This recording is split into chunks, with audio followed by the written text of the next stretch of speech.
मित्रों, आज मैं आप सबको एक प्रेरक कथा सुनाने वाली हूँ जिसका शीर्षक है झगड़े का मूल।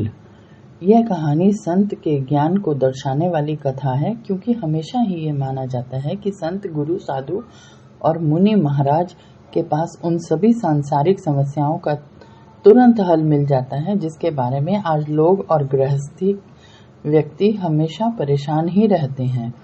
समाज में साधु, संत, गुरु और मुनि ही हर समस्या की एकमात्र चाबी माने जाते रहे हैं, और यह सही भी है कि इनके पास ही जीवन जीने मात्र की कला का हल होता है।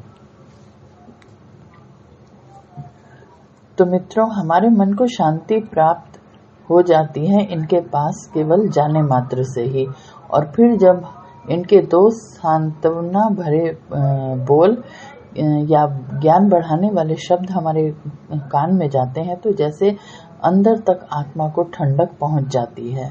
इसलिए आज एक ऐसी ही कहानी आपके लिए लेकर आई हूँ जिससे आप गुरु की महिमा को समझ ही जाएंगे और क्यों और कैसे ये सभी विद्वान जन तुरंत ही हरेक के मन की समस्या का समाधान कर देते हैं। एक बार गोमल सेठ अपनी दुकान पर बैठे थे। दोपहर का समय था, इसलिए कोई ग्राहक नहीं था, तो वे थोड़ा सुस्ताने लगे। इतने में ही एक संत भिक्षुक भिक्षा लेने के लिए दुकान पर आ पहुंचे और सेठ जी को आवाज लगाई कुछ देने के लिए। सेठ जी ने देखा कि इस समय कौन आया है। जब उन्होंने नजर उठाकर देखा तो एक संत याचना कर रहा था।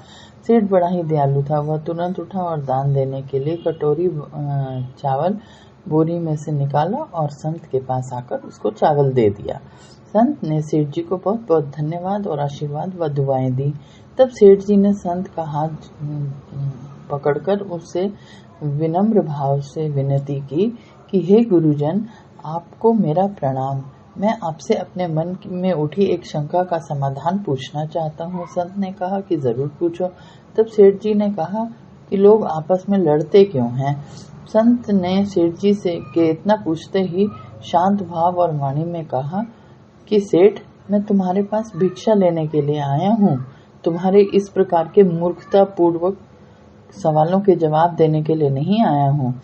संत के मुख से इतना सुनते ही सेठ जी को क्रोध आ गया और मन में यह सोचने लगे कि कैसा घमंडी है ये असभ्य संत, ये तो बड़ा ही कृतघ्न है।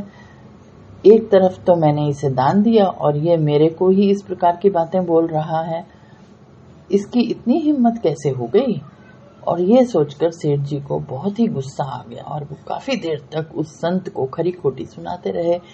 और जब अपने मन की पूरी भड़ास निकाल चुके, तब कुछ शांत हुए। तब संत ने बड़े ही शांत और स्थिर भाव से कहा, जैसे ही मैंने कुछ बोला आपको गुस्सा आ गया और आप गुस्से से भर गए और लगे जोर जोर से बोलने और चिल्लाने।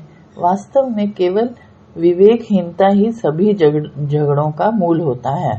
यदि सभी लोग विवेकी हो जाएं और अपने गुस्से पर काबू रख सकेंगे तो हर परिस्थिति में प्रसन्न रहना सीख जाएंगे और दुनिया में झगड़े ही समाप्त हो जाएंगे। तो मित्रों, किस तरह की लगी आपको ये मेरी कहानी? और साथ में आपसे अनुरोध है कि पेड़ लगाएं, पेड़ बचाएं, साथ ही पानी भी बचाएं। पानी जल ही जीवन है कहा जाता है, और आजकल इसकी बहुत नष्ट हो रहा है लोगों द्वारा। तो इसलिए अनुरोध करती हूँ कि आप इसमें हमें सहयोग देंगे और जल बचाव का कार्य करेंगे।